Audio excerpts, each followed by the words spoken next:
First time coming. Jesus Christ. I'm here for a bunch of girls who have died there. God bless you, brother. No problems. If God can be for us, who can be against us? I mean, honestly,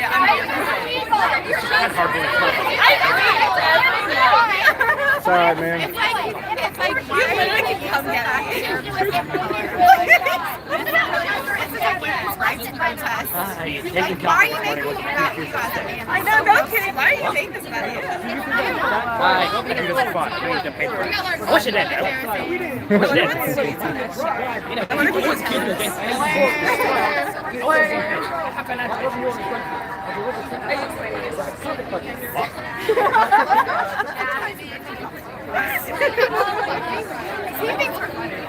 I know. We'll talk to you later. Take away all the Oh, I should say what about the recording this? He wears dog tags. How do you know? Our friends. Hello.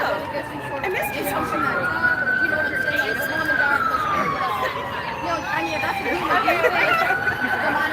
I'm sure. I'm in Indianapolis. These people are mocking us. Abortion's murder.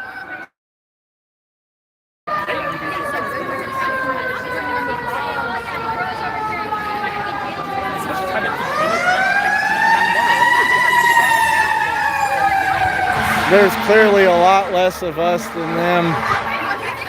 But, you know, Gideon in the 300, it ain't even started the event yet. It starts at 2, but they asked me the question, why are men out here with this, but why are men fighting for abortion?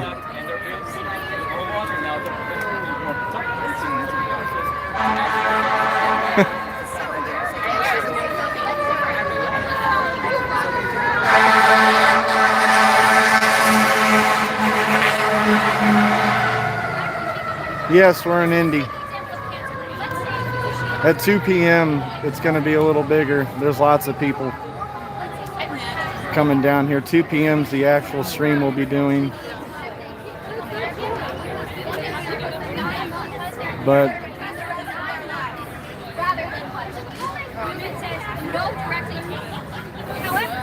we are completely okay with treatment for the mothers as long as it is not directly her. It doesn't matter. It's our choice. It's not your choice. The problem here is that in these situations with ectopic pregnancies, in those kind of things, the mother is going to die.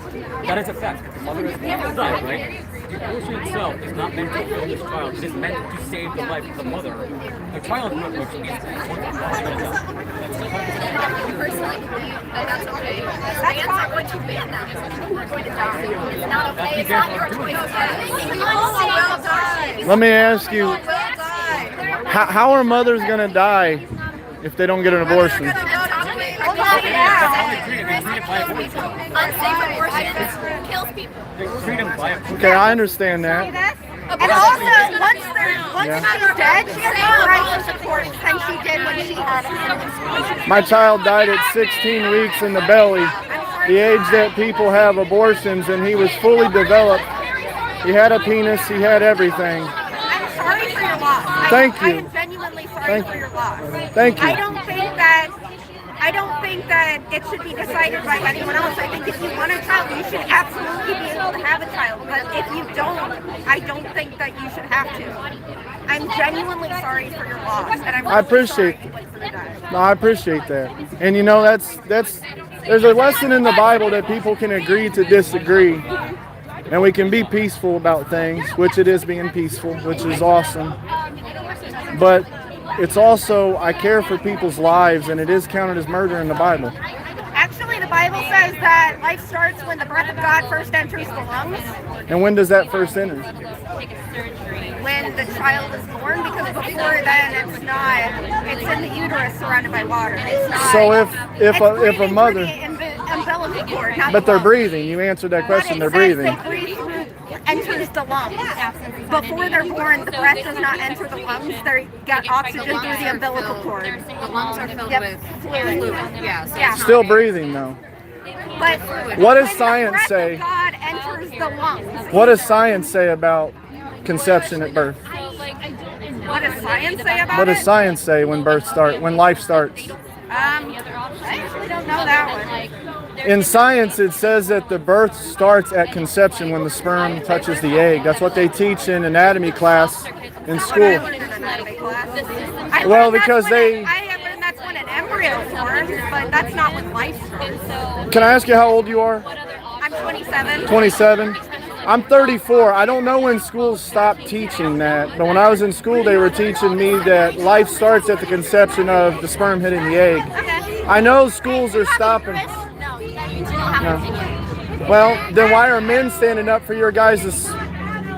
Why are men out here protesting abortion? They don't have a uterus. Because they're fighting for our rights as opposed to trans. You think they really care about your rights, though? You said you're 34. 4. 34. So that means you were in school before I was, which honestly, 7 I'm going to years. say information changes, and as lot. textbooks are updated with more accurate information, I think that would mean that what I learned is a little bit more accurate. Could say to disagree to agree that. And I mean, that's fine if you want to disagree, but that's why textbooks are updated. And they also take a lot of things out of textbooks throughout the years. Even the Bible, they take out of the Yeah, Bible. That's why the Bible, it's really good to use it as guidelines if you want to follow that, but It's really good to use the older versions, not the newer ones, because they're rewriting the newer ones. oh, do you read Hebrew? Do I read the what? Do you read Hebrew? I read Hebrew, yes. Oh, okay, cool. So you read the Bible in Hebrew then? I've read it in Hebrew and Greek. Oh, nice. That's really good. A lot of people haven't. The words in Greek mean so much more than English Oh, words. yes. Linguistics are a magical. Yeah. See, we have an agreement about something. It's intelligent to know Hebrew and Greek because, for instance, charity in Greek has like 20 different meanings compared to English. It only means literally to give money, pretty much. I mean, I actually think it's fascinating learning about the, when you look at, you know, the historical time period in which a lot of it was written, like taking that kind of look at the Bible actually gives you a lot of different, a lot of meaning to different stories that you wouldn't have gotten before. Have you read the Bible? That's good. Yep. Are you Catholic. Christian? You're Catholic? Yep. So you have a belief that Jesus did die and rose 3 days later? Yep. That's good though. But I also, like some other people have said on both sides, honestly, it's great for me to have that belief, but I can't force that on anyone else. No, it's like a parable I'm going to give you. Like, I could pour water in a trough, and for instance, you're a horse. I can't lead a horse to the water to drink. Exactly. All you can do is to just speak the truth and in love. And sometimes we got to dust our feet off about things. Yeah. On both sides. If nobody's going to hear the sides, we got to dust our feet off on both sides of the matter. Yep. What's your name? Kira, Kieran, I'm Hank. nice to meet you. Shake your hand.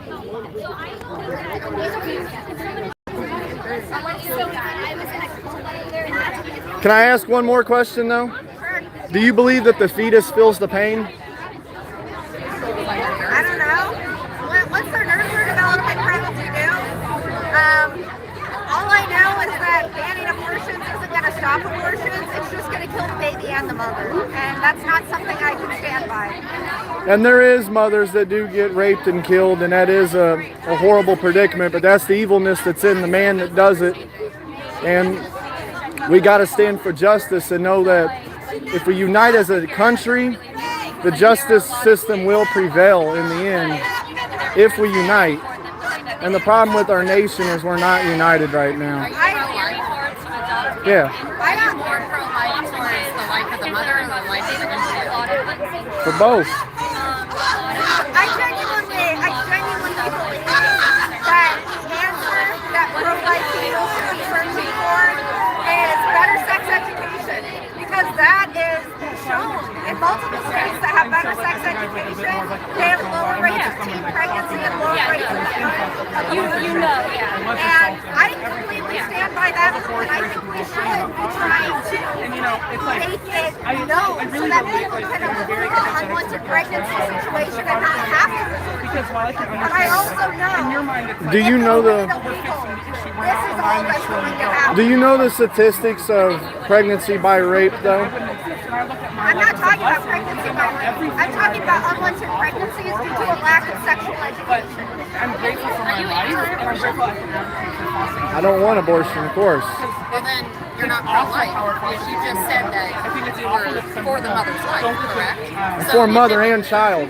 But if it became an instance between the embryo or the life of the mother, which would you choose? Is that what it comes down to? I choose what the Bible says. Murder is murder. But it's an embryo. The Bible says that the baby's not alive.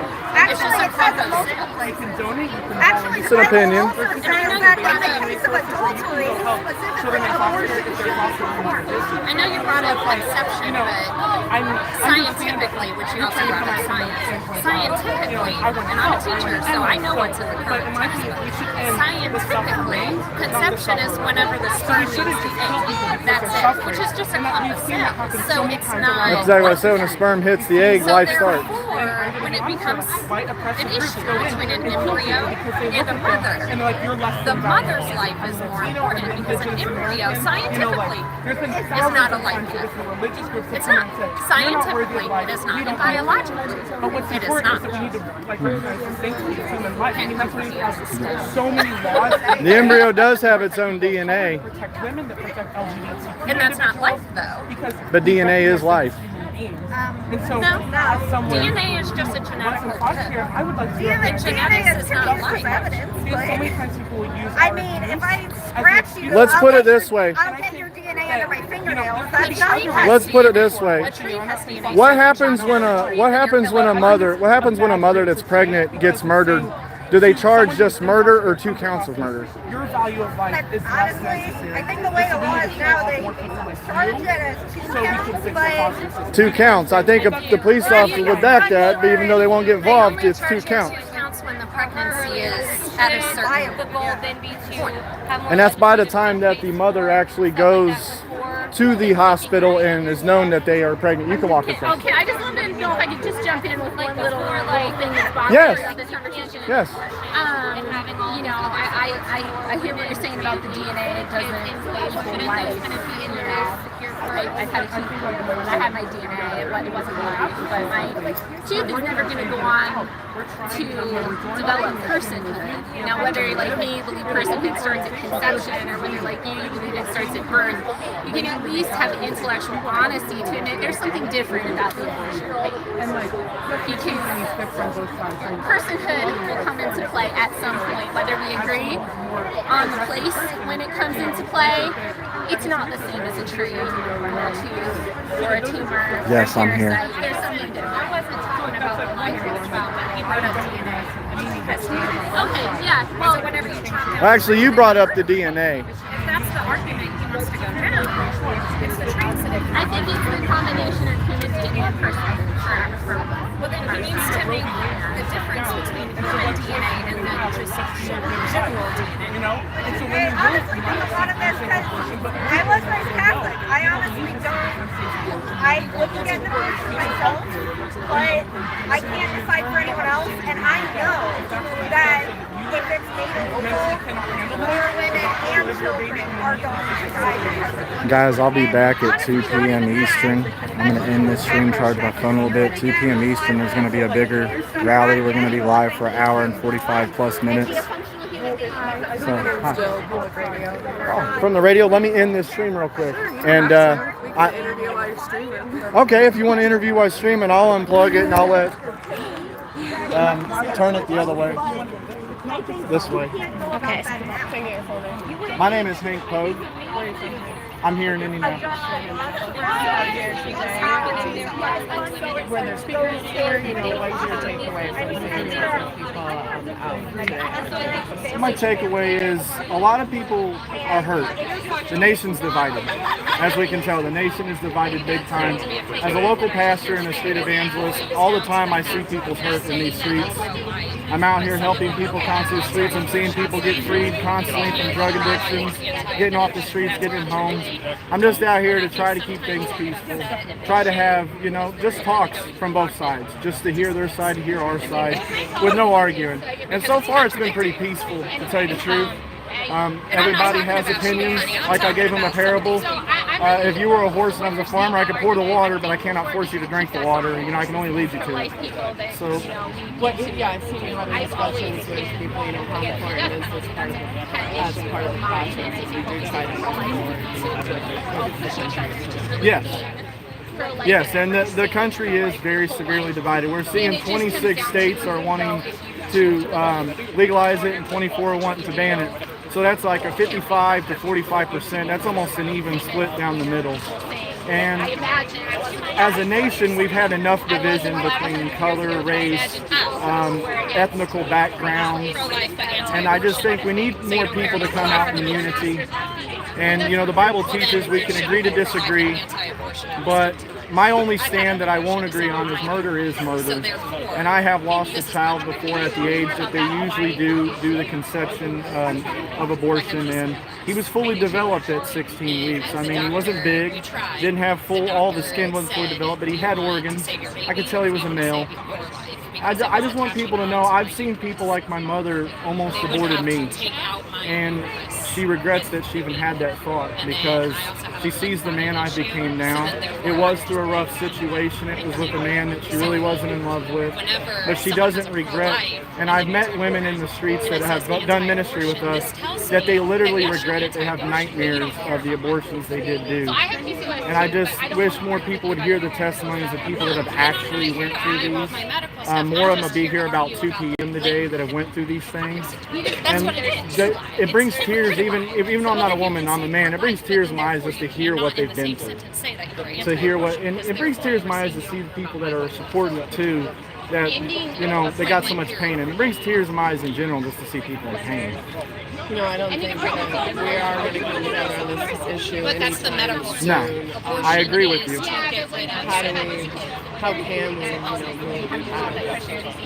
How can we move past? Being peaceful. It's the only way we can. I'm not saying that. And just to continue to have legitimate conversations. If the debate is a debate, as long as it don't get heated, doesn't get vulgar, people push each other, we just continue to have debates in a peaceful way and continue to just try to see each other's point of views and work this out just like anyone would have been. Even when this nation founded, not everybody agreed, but they at least agreed to become a nation and to have a nation under God. Thank you. May God bless you. Your name's Jill? What radio station? Public radio. 93.1? 90.1? Thank you. I'm just going to get out of the conversation.